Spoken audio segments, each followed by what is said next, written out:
আজ কলকাতায় প্রাচীন নিস্তারিণী কালী মন্দিরে কল্পতরু উৎসবের আয়োজন করা হয়। এই উৎসবে নেতাজি তরুণ সংঘ ও সত্যকথা পত্রিকার উদ্যোগে বিভিন্ন সাংস্কৃতিক অনুষ্ঠানের আয়োজন করা হয়েছিল। সকাল 10টায় প্রদীপ প্রজ্বলনের মাধ্যমে অনুষ্ঠানের শুভ সূচনা করা হয়। এরপর শ্রী শ্রী ঠাকুর রামকৃষ্ণের স্মৃতিচারণ করা হয়। বেলা 1টা থেকে 3টের মধ্যে বিভিন্ন সাংস্কৃতিক অনুষ্ঠানের আয়োজন করা হয়েছিল। এই উৎসবটি নিস্তারিণী মন্দিরের 18তম বর্ষ উদযাপনের অংশ হিসেবে আয়োজিত হয়। উৎসবে প্রধান অতিথি হিসেবে উপস্থিত ছিলেন পশ্চিমবঙ্গ সরকারের মন্ত্রী ডক্টর শ্রীমতী শশী পাজা। এছাড়াও অনুষ্ঠানে উপস্থিত ছিলেন স্বামী সুদর্শনানন্দ মহারাজ, শ্রী অতীন ঘোষ, শ্রী শুক্লা ভোর, শ্রী প্রবীর মিত্র, শ্রী সঞ্জীব আচার্য, শ্রী তিনকড়ি দত্ত, শ্রী গোবিন্দ বোস, শ্রী সুভাষিস চট্টোপাধ্যায় এবং শ্রী মোহন কুমার গুপ্ত। প্রতি মুহূর্তে আমার পরিবারে, আমার পল্লীতে, আমার শহরে, আমার দেশে এবং সারা বিশ্ব জুড়ে আমাদের কি চৈতন্য সত্যি হবে না? আরো কত দিন অপেক্ষা করবে মায়েরা, আরো কত দিন মেয়েরা বিচারের বাণীর প্রত্যাশা করে যাবে আমি জানি না। আমি এখন অসতি পর 80 বছর বয়স হতে চলল। এই সমাজটাকে কিন্তু আমি ঠিক ভালো চিনতে পারছি না। আমি এই সমাজের সঙ্গে বেড়ে উঠেছি। যে শিক্ষা, যে সংস্কৃতির মধ্যে দিয়ে এই এতগুলো বছর আমি আমার এই প্রিয় শহরে কাটিয়ে দিলাম, প্রিয় পল্লীতে কাটিয়ে দিলাম, তার যে এরকম মূলগত পরিকাঠামোর পরিবর্তন হয়ে যাবে। বহু বিচ্যুতি আমরা দেখেছি, ছেলেবেলায় দেখেছি, কিন্তু সেগুলো বিচ্যুতি ছিল, সেগুলোই নিয়ম ছিল না। এখন সেগুলোই নিয়ম হয়ে গেছে। ভালো হওয়া, মানুষকে ভালোবাসা, কাছে টেনে নেওয়া, এগুলোই এখন বিচ্যুতি হয়ে গেছে।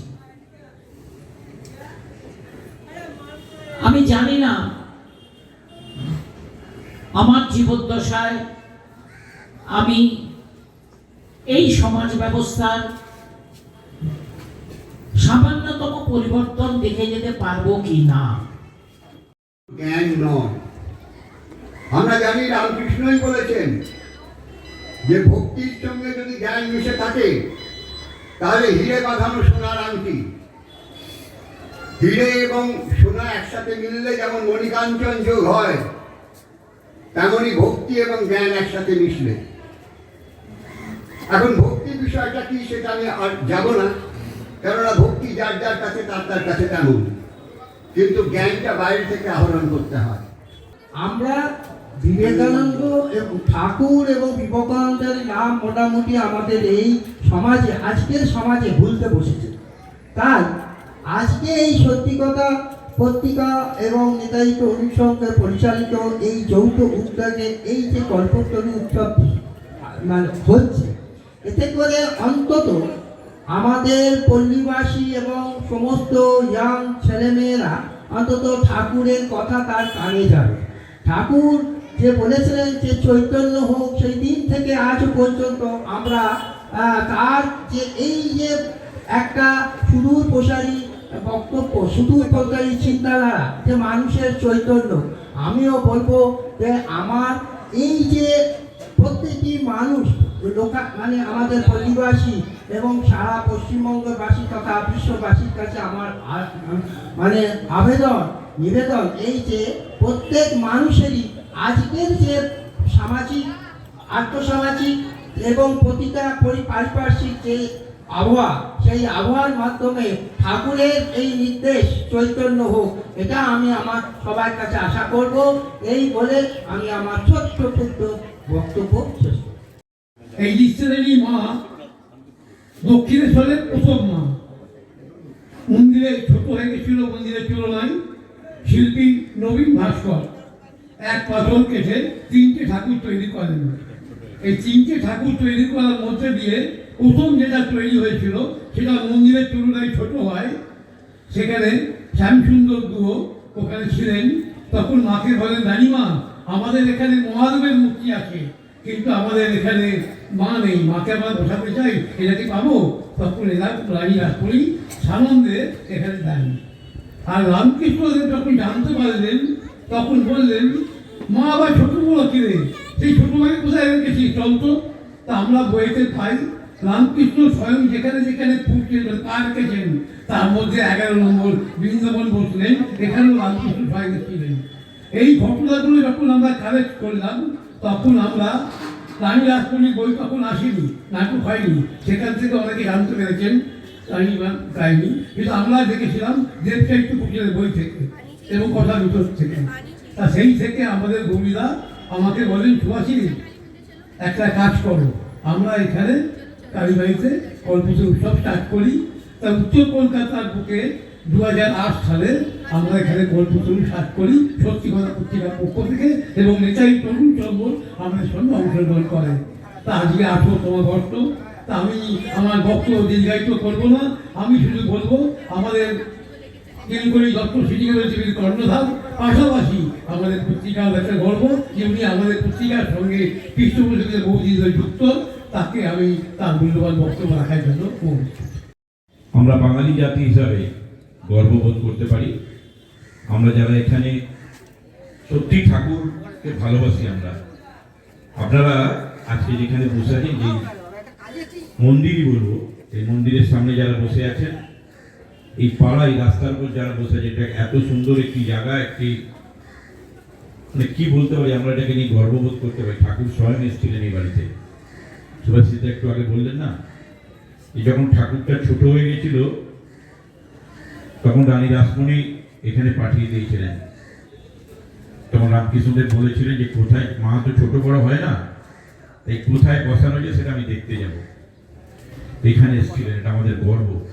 উত্তর কলকাতাবাসী হিসাবে আমরা গর্ববোধ করতে পারি। আমরা এখানে আজকে এসেছি, আমরা খালি উত্তর কলকাতাবাসী না, পুরো বাংলা মানুষ গর্ববোধ করতে পারে এই জায়গাটিকে নিয়ে। আমার মাথা নত করে দেওয়া হয়ে ঠাকুর তোমার চরণতলে। আজকের এই সুন্দর অনুষ্ঠানে লোক সংখ্যা যদিও কম, কারণ এইসব জিনিস মানুষ আর গ্রহণ করতে পারছে না। রণেন দা, আমার পূর্ববর্তী বক্তা রণেন ধারা, এত সুন্দরভাবে বর্ণনা করছিলেন ঠাকুর সম্পর্কে, বিবেকানন্দ সম্পর্কে, মা সম্পর্কে, কিন্তু শ্রোতা কোথায়? শ্রোতার সংখ্যা খুব কম। আমি মনে করি তবুও যারা বসে রয়েছেন সত্যিই তারা ঠাকুরকে ভালোবাসেন, স্বামীজিকে ভালোবাসেন, মাকে ভালোবাসেন, না হলে কিন্তু তারা বসে থাকতে পারতো না। আমাদের শুনছিলেন আপনারা সত্যি কথা পত্রিকার গৌরীদা, যিনি শুরু করেছিলেন, তিনি 2 বছর আগে আমাদের ছেড়ে চলে গেছেন, কিন্তু তবুও তার কাজকর্ম বা তার কর্মধারা আমরা সকলে মিলে বয়ে নিয়ে চলেছি, চেষ্টা করছি। আমরা কতটা পারবো, কতটা দরকার, কতটা করতে হবে, সুভাষিতা অনেকটা দায়িত্ব নিয়ে কাজটা করে চলেছে। আপনারা জানেন যে আজ থেকে 18 বছর আগে যখন পত্রিকা শুরু হয়েছিল তখন এই অনুষ্ঠানও শুরু হয়েছিল। তাই আজকে তার 18তম দিবস। আজকে সকলে আমরা বলি কল্পতরু উৎসব। আজ থেকে 138 বছর আগে 1886 খ্রিস্টাব্দে এই 1 জানুয়ারি কাশীপুর উদ্যান বাড়িতে ঠাকুর রামকৃষ্ণদেব বলেছিলেন, অনেক কথা আছে, অনেক সুন্দর বলেছেন, বলতে গেলে অনেক টাইম লাগবে, তার জন্য শ্রোতাও দরকার, যে তোমাদের চৈতন্য হোক। চৈতন্য মানে কি? আমরা তো সবাই মানুষ, প্রত্যেকে মানুষ। আমরা যারা এইখানে অনুষ্ঠানে রয়েছি, রাস্তায় চলাচল করছে, মাইকের আওয়াজ শুনছে, এবং যত পৃথিবীতে মানুষ আছে,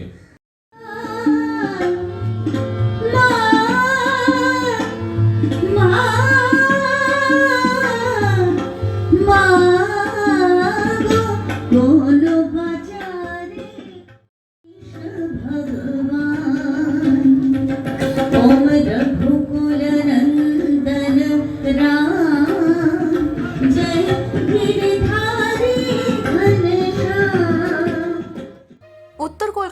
মানসী বসুর রিপোর্ট, চেতনা বার্তা। জেগে থাকে, জাগিয়ে রাখে।